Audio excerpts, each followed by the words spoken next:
What's up, you freaky folks? My name is Nick, and welcome to my channel. Whatever you're watching, I'm making videos about. And if you're new here, every month I make lists of recommendations for all of our favorite streaming services, and I usually try to get them out a lot sooner than the end of the month, so since I'm late, what do you say we skip the pleasantries and dive right into the best movies you can watch on Amazon Prime in the US right now. Number 10 is The Swerve. This dark psychological drama stars Azura Sky as a lonely wife, mother, and teacher who gets zero respect from anyone in her life. After experiencing a dreamlike tragedy that may or may not have happened, she slips into a downward spiral. This is a very heavy and downright depressing movie, so I won't be surprised if this is not your cup of tea. That's why I placed it at number 10, but I stumbled upon it on Amazon Prime, and it had been a minute since I just sat and watched a movie in the dark and just fully paid attention.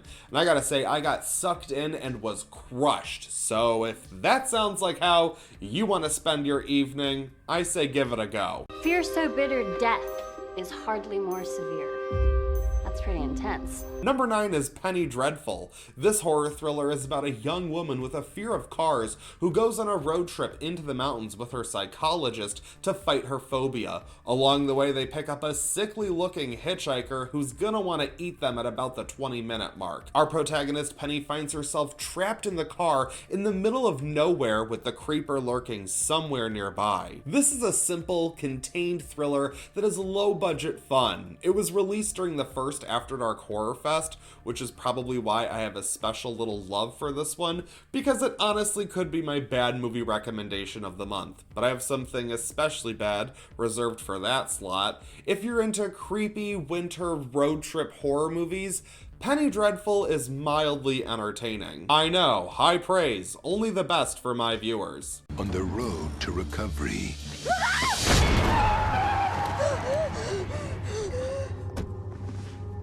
Said something about needing a lift to a camp. Were you gonna give him a ride? I just hit him. Number 8 is High Life. Time to get a little A24. This sci-fi drama stars Robert Pattinson, Mia Goth, and Juliette Binoche as members of a mysterious space crew.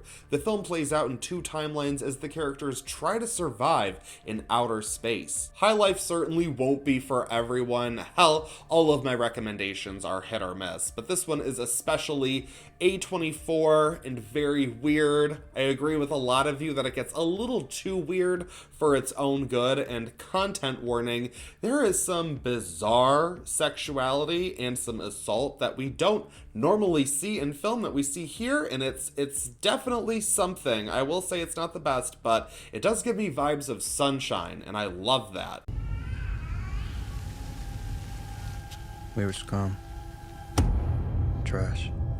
Refuse that didn't fit into the system. Number 7 is Accepted. This 2000s comedy stars nerd-hot Justin Long as a slacker who finds out he hasn't been accepted into a single college after graduating from high school. So he makes one up. A ragtag group of friends come together to renovate an old mental hospital and turn it into a fake college to fool their parents. Problem is, due to a technical error, a bunch of black sheep sign up online and show up expecting to go to real college. Obviously, this is a silly little premise, but I think it's executed decently, mostly thanks to its solid cast. I remember seeing this in theaters with friends back in high school, so maybe I'm giving it some leeway because it is a mid-2000s comedy. It's a little cringe, but if you're into teen comedies about people learning how to be their true best selves, well, you could do much worse. I hope you guys have hobo stab insurance.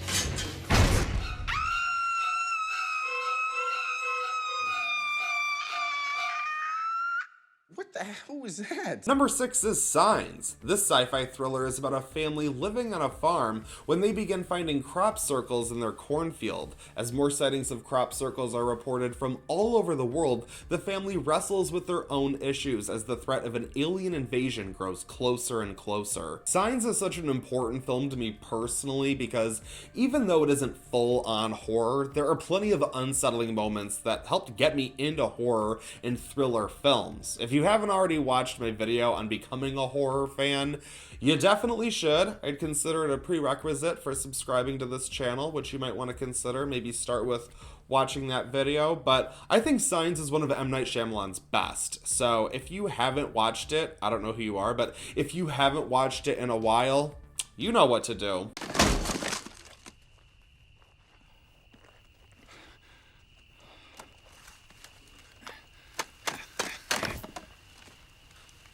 Number 5 is Robocop. This quintessential 80s classic is about a police officer who is murdered on the job and brought back as Robocop through the power of technology and movie magic. The film follows him as he discovers what happened and sets out to find justice. You probably already know how good Robocop is. While I don't mind it being lumped in with the best 80s action films, I think it really works best as a sci-fi satire, and I also can't help but appreciate a movie that's set in Detroit, even if the whole point of the movie is, hey, look how shitty Detroit is. You better back up, pal! Your move, creep.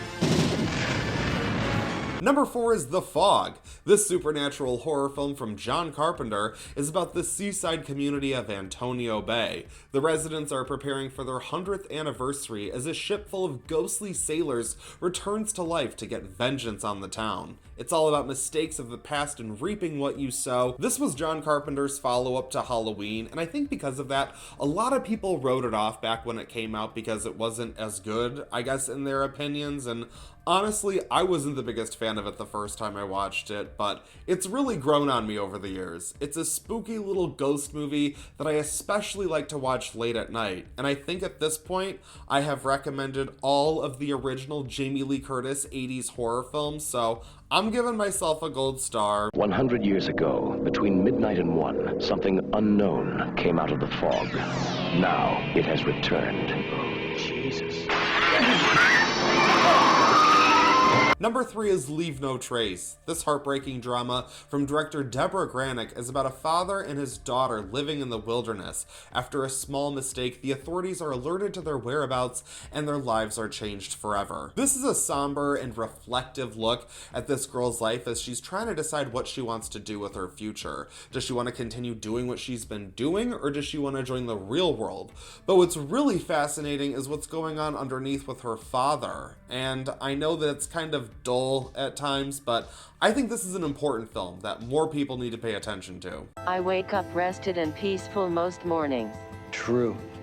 My day-to-day life is full of things that keep me interested. True. I have nightmares or troubling dreams. Number 2 is What Lies Beneath. This supernatural thriller stars Michelle Pfeiffer as a woman who believes her house is either haunted or she's losing her mind. It sounds very Lifetime, but this is another movie that got me into thrillers and horror films. I'm assuming most people know it, but if you don't, I'd suggest going in as blind as possible. Pfeiffer is great in the role. Her performance makes the movie watchable alone. Plus, you have Harrison Ford, so it's like, what more do you want? And that bathtub scene? Yeah, I don't care. It still gets me. It's intense. What are they doing next door? I guess the neighbors are making up. Leave it open. Think we can take them? It's worth a try.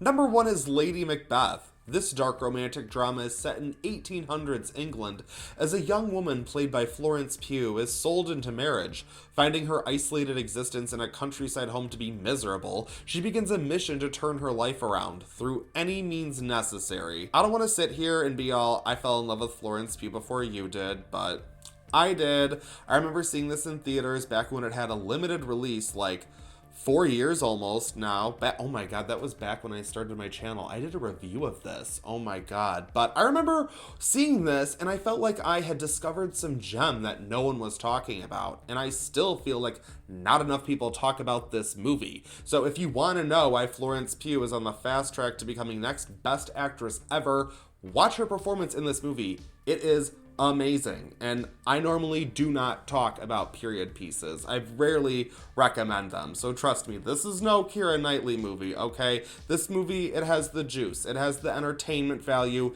it has what you're looking for, so just watch it and thank me later. To the cross.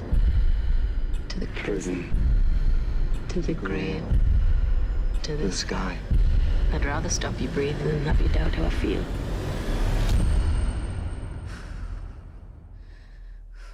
And now it's time for my bad movie recommendation of the month, because every time I do one of these videos, I can't help but talk about one especially bad movie. And since it's January, I have to talk about a lesser known winter horror film that probably no one else loves. Blood Runs Cold is a slasher film set in Sweden, but don't worry, it's in English. Winona is a successful musician spending a weekend in her hometown. After having a few old friends over for a night of drinking, a snow-covered serial killer emerges from the wilderness to begin picking them off one by one. It's a cheap slasher like it sounds, but I can't believe how cheap this movie is. It was made for $5 grand.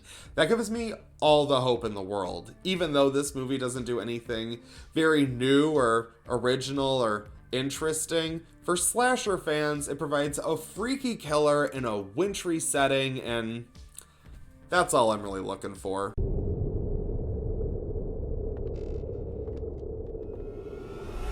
That is my list of the best movies to watch on Amazon Prime in the month of January. Thank you guys so much for watching this video, and thank you for being so patient. I apologize, my schedule has been so delayed, and I'm sorry my output has been so minimal, but I'm doing some prep to make sure that February is much more interesting, so stay tuned. If you're not already subscribed, obviously, I'm gonna say that you should do that. You probably should just do that and then also hit the bell and do the notifications and whatever you gotta do to make sure I actually end up in your feed. You can also follow me on Instagram where you can send me all of your requests. That's it for this video, but I won't stop you from watching another.